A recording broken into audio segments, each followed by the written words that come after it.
Bahkan kata Ibnu Hajar, orang alim lebih utama daripada turunan Nabi, bahwa leluhurnya adalah pendiri NU. Itu mereka yuhibuna ayyuhmadu bima lam yaf'alu. Lah wong Aswaja Center sudah mendapatkan manuskrip nama-nama siapa saja wong Surabaya yang ikut dalam pendirian NU. Ora ono Habibe, ora ono.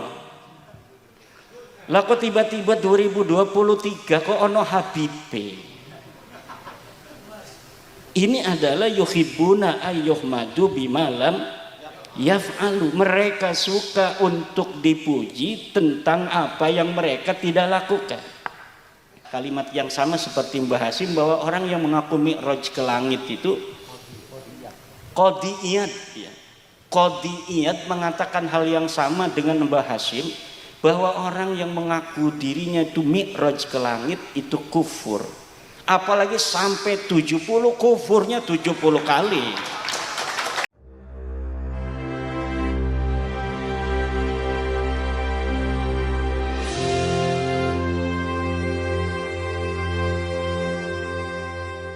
Kalau kita berbicara tentang sejarah, sejarah itu penting, dulur-dulur.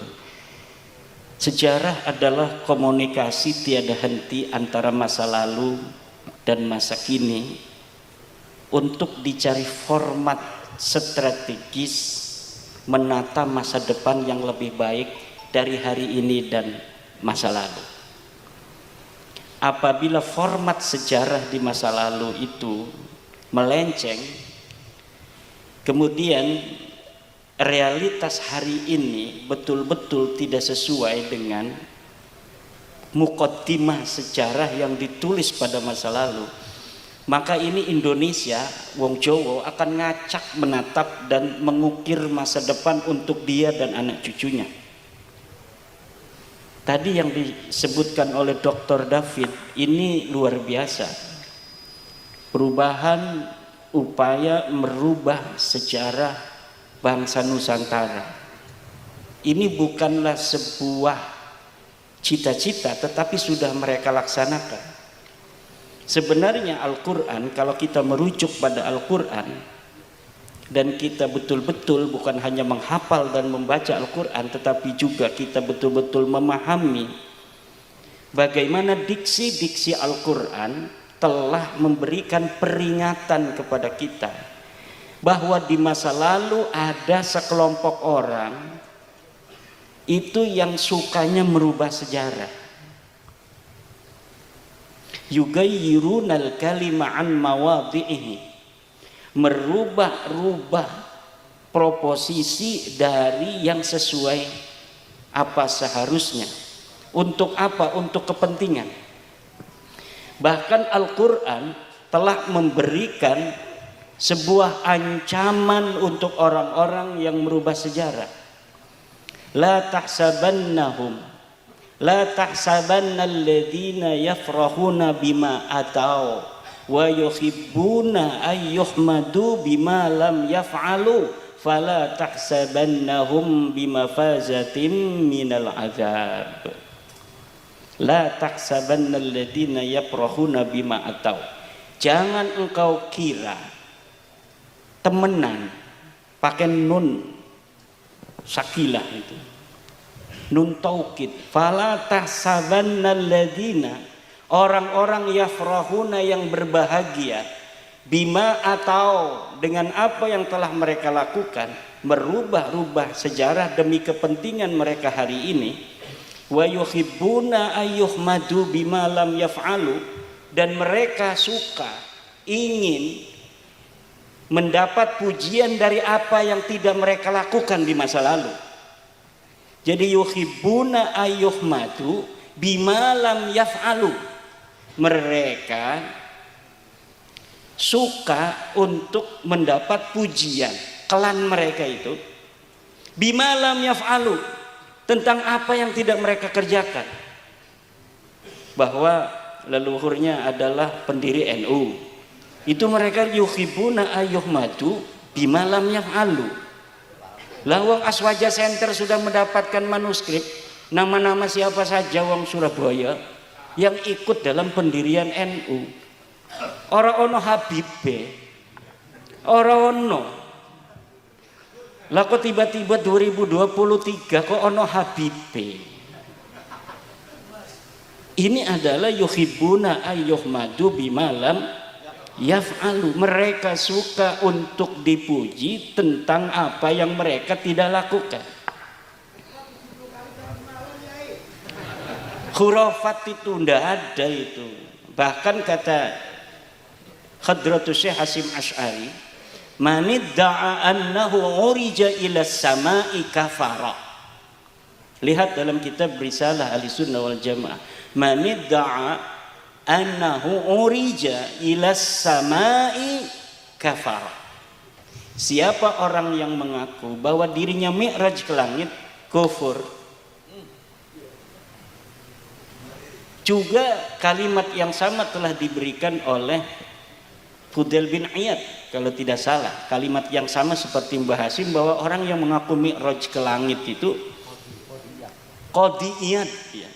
Qadhi Iyad mengatakan hal yang sama dengan Mbah Hasyim bahwa orang yang mengaku dirinya itu mi'raj ke langit itu kufur. Apalagi sampai 70, kufurnya 70 kali.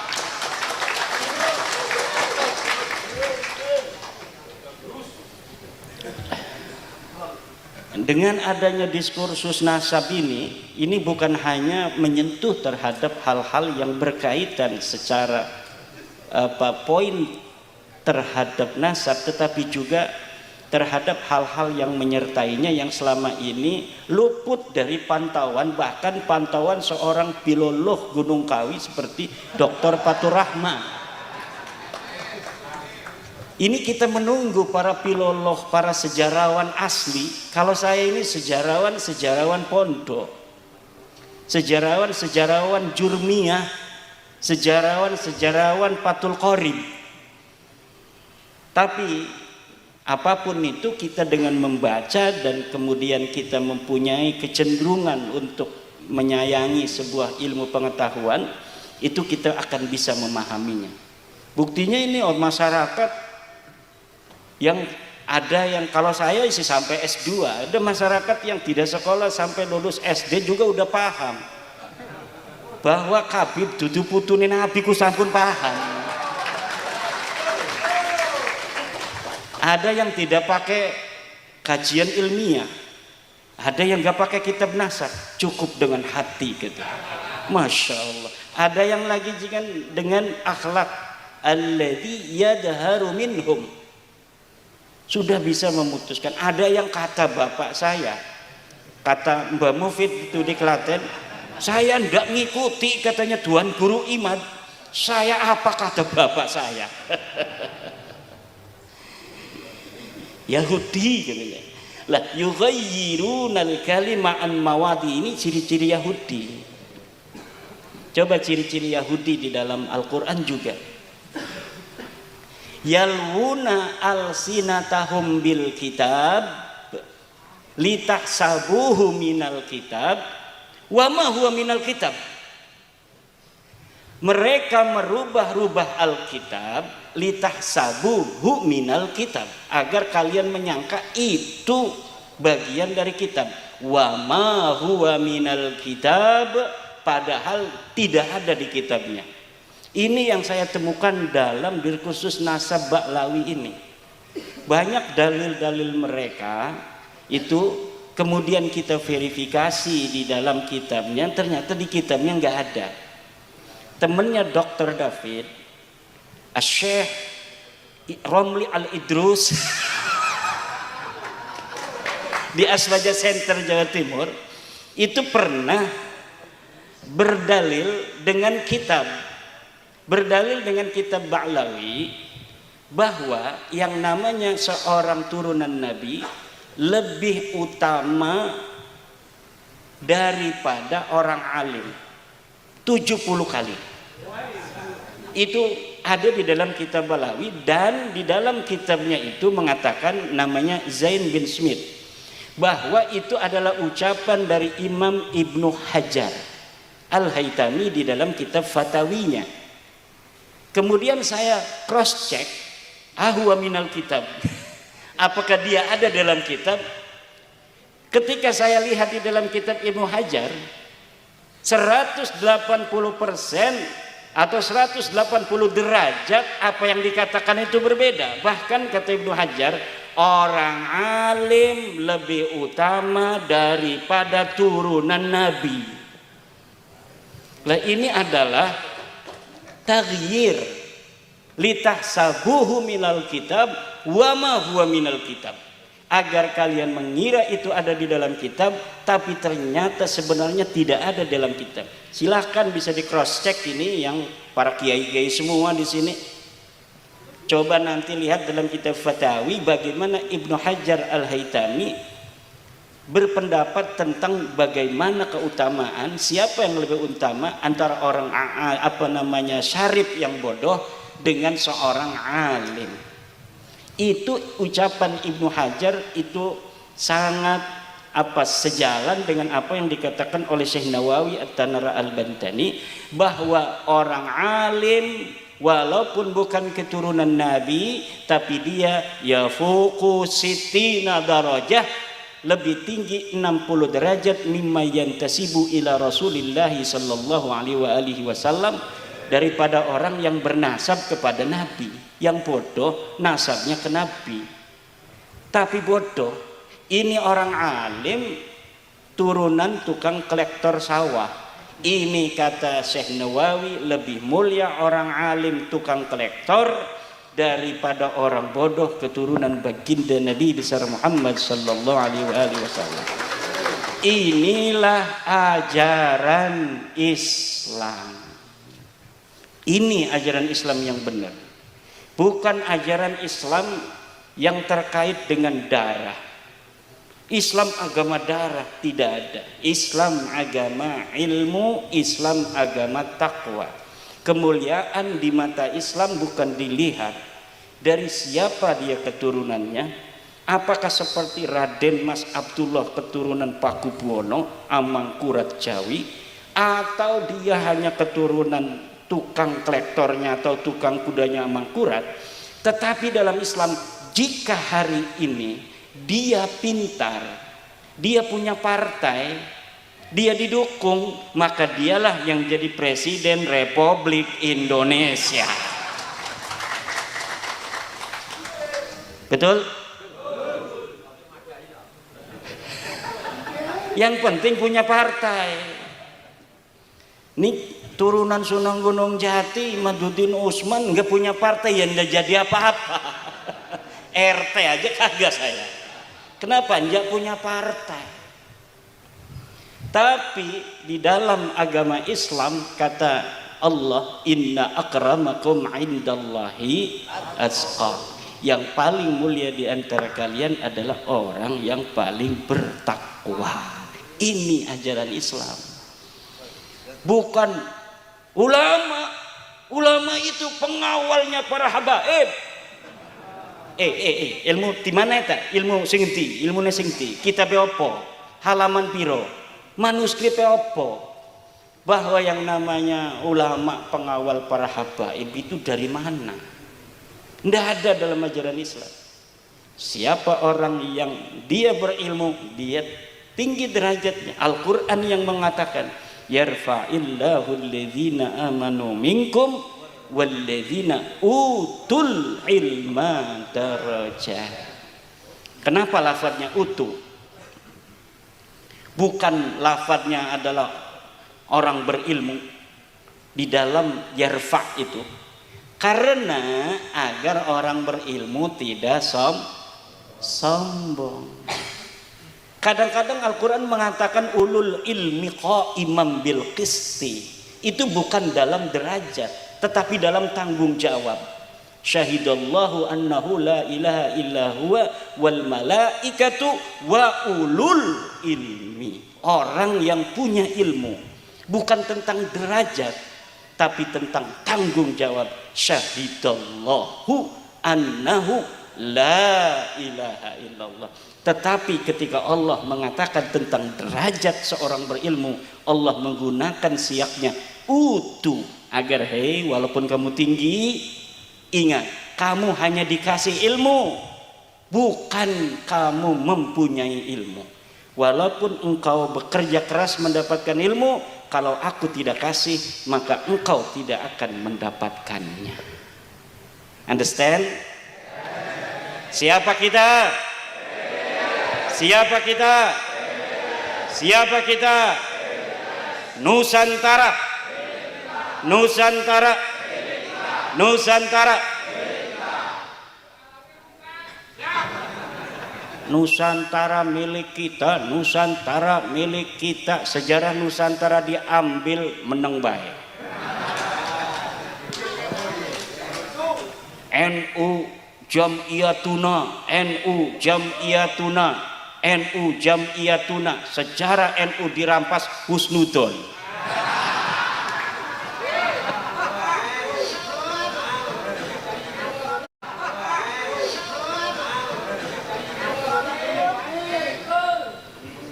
Harus jelas, harus jelas.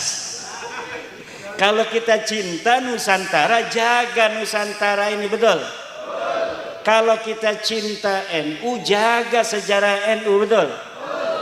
Wali Songo adalah penyebar agama Islam, dilembagakan oleh Jam'iyatuna Al-Mahbub, Al-Mahbubah.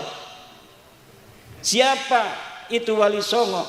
Orang-orang yang mengajarkan Islam dengan cinta dan kasih sayang.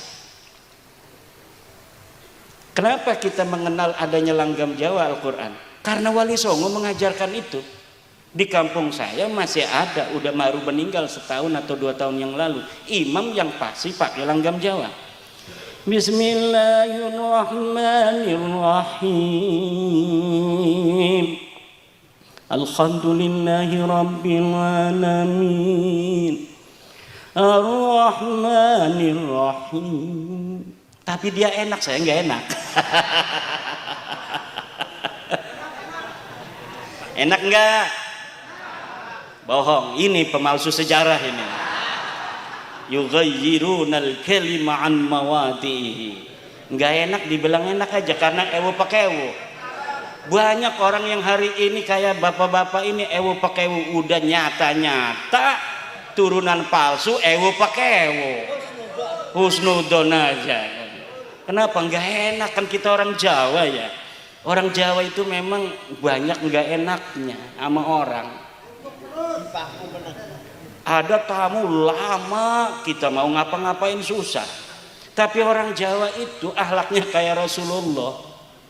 Rasulullah banyak pekerjaan, ada tamu banyak begitu, nggak berani ngusir Rasulullah itu, sampai turun ayat Al-Quran yang ngusir tamu-tamu itu. Kamu sama Rasulullah jangan begitu, dia itu orang pemalu, akhlaknya tinggi, walaupun hatinya udah nggak enak nggak bakal ngusir orang. Betul apa tidak? Lah kita yang harus punya rerasan, tepos liro, itu ajaran Sunan Kudus. Lah ada dulu Menteri Lukman Hakim Saifuddin ngundang qori dari Jawa, suruh baca Al-Quran dalam sebuah acara di istana apa di mana itu, istana, pakai langgam Jawa. Itu sama Kabib-kabib ini dituduh sebagai sinkritisme Islam. Kafir saudara, ini menghina Quran saudara. PKI ini saudara, menterinya PKI ini Ki Abdul Khalik ngapain sih begini-begini? Ini yang sekarang nggak berani. Coba nih, ada YouTube-nya kan? Berani kagak itu? Para Baklawi ngomong bahwa langgam Jawa ini kafir, langgam Jawa PKI. Nggak bakal berani, ayo nama. Nggak bakal berani. Islam Nusantara digagas oleh Nahdlatul Ulama. 2010 mulai digaungkan, 2015 di Jombang dijadiin sebuah tema muktamar Islam Nusantara, dihajar oleh mereka Baklawi-Baklawi. Ini Islam Nusantara, nanti ada Islam Amerika, nanti ada Islam Afrika, nanti ada Islam Jepang. Islam ya Islam, saudara. Betul apa tidak? Hajar apa tidak? Merusak Islam apa tidak PBNU? Merusak, saudara. Islam itu rahmatan lil alamin. Islam itu hanya satu, saudara. Dulu. Sekarang ada nggak para Balawi yang berani nyinggung Islam Nusantara? Semenjak bab nasab ini tidak akan pernah ada.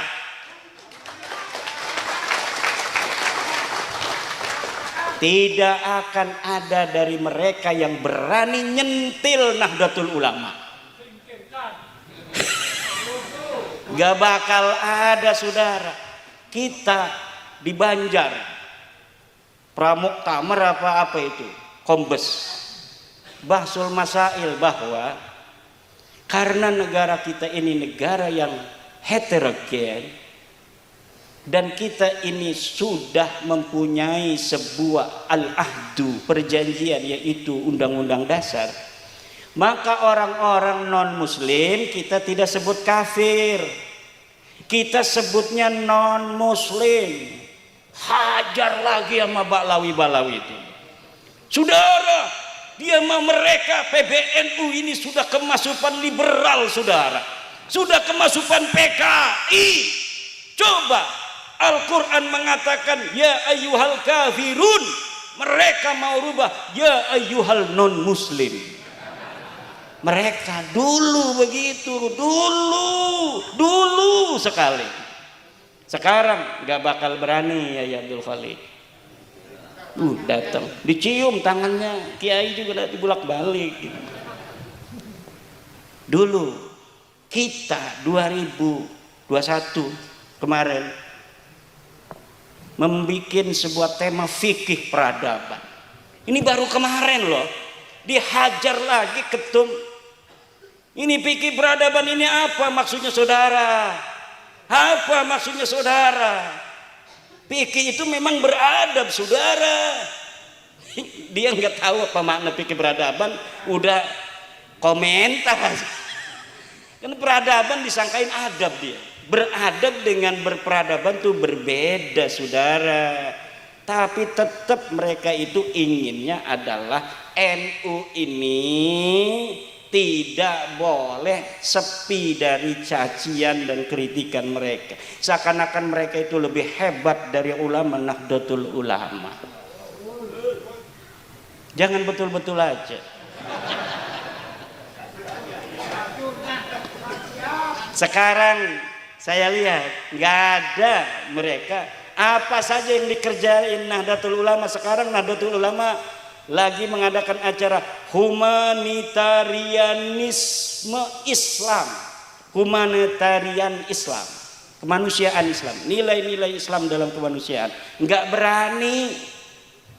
Sekarang nggak berani kritik lagi, saudara. Mana suaranya yang biasa dia mencela kiai-kiai Nahdlatul Ulama, saudara? Kenapa diam? Kemana?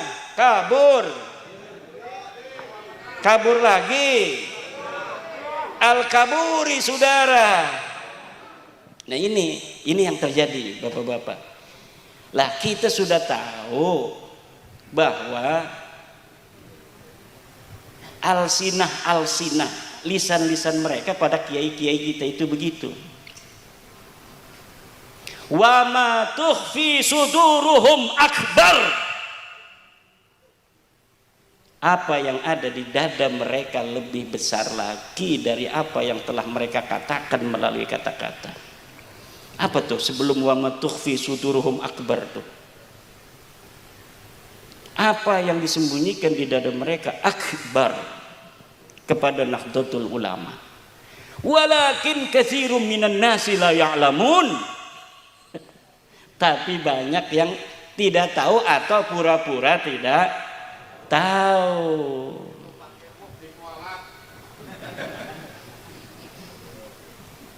Katanya udah orang bodoh mah nggak usah nyana-nyana dalil. Berarti yang nanya dalil kayak saya, bapak-bapak PWI itu bukan orang bodoh. Yang orang bodoh itu yang nggak boleh nanya dalilnya, ikut aja. Ini nggak tahu bahasa ketum. Kata ketum, udah orang bodoh nggak usah nanya-nanya betul apa tidak? Berarti yang nanya dalil orang pinter. Anu minu kama amana supaha. Bukan itu maksudnya. Yang tidak boleh nanya dalil itu udah tuh kibin udah ikut aja. Katanya umroh nggak perlu ke Mekah, ke Tarim aja, silakan aja di sana. Kiblatan tardauha hampir aja mau dirubah itu. Coba lihat, seorang Balawi ngomong, Allah ketika Nabi Muhammad Sallallahu Alaihi Wasallam menginginkan Ka'bah dipindah, bukan Ka'bah, kiblat dipindah dari Palestina ke Ka'bah, kemudian dijawab kiblatan tardauha, arah yang engkau inginkan. Arah yang kau inginkan itu bukan Ka'bah. Maksudnya kayaknya sebenarnya Tarim. Tapi nggak ngomong wa ma tukhfi suduruhum akbar. Wa ma tukhfi suduruhum. Di Tarim itu ada makam para sahabat Nabi. Ada makam para sahabat Nabi. Kenapa makam-makam man syahida badran yang ada di situ sama sekali tidak diekspos, bahkan itu seperti diumpetin di sana. Yang diagung-agungkan siapa orang yang berziarah ke penjarahan ini tidak berziarah pertama kali kepada faqih muqaddam, maka dia tidak akan diberkahi. Jadi walaupun dia katanya mau ke ayahnya, ziarah ke pemakaman itu harus ke faqih muqaddam dulu. Kalau dia ke makam ayahnya dulu tidak akan diterima doanya. Padahal di sekitar pemakaman itu ada pemakaman dari zaman dulu, pemakaman para sahabat Nabi, tapi sama sekali mereka tidak jual.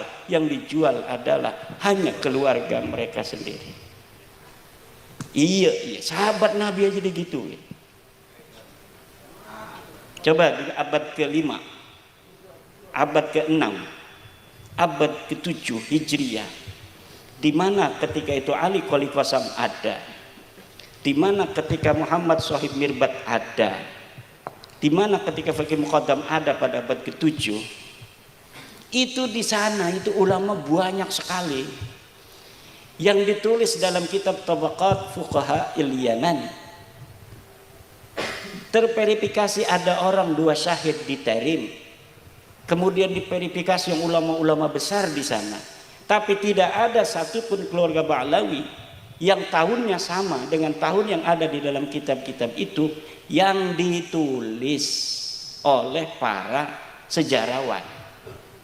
Banyak sejarawan itu. Ada Al-Kamil fit Tarikh, ada Al-Iklil orang Yaman Al-Hamadani, ada As-Suluk fi Tabaqatil Ulama wal Muluk.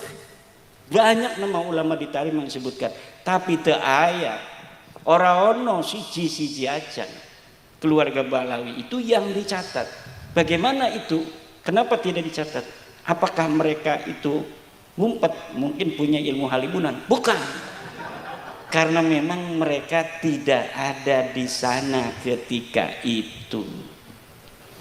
Mereka mengaku berhijrah di abad keempat, 317 Hijriah. Tapi sebenarnya mereka itu hijrah ke situ itu pada abad ke-6. 500-an Hijriah. Mereka belum menjadi siapa-siapa, kemudian membangun otoritas di sana dengan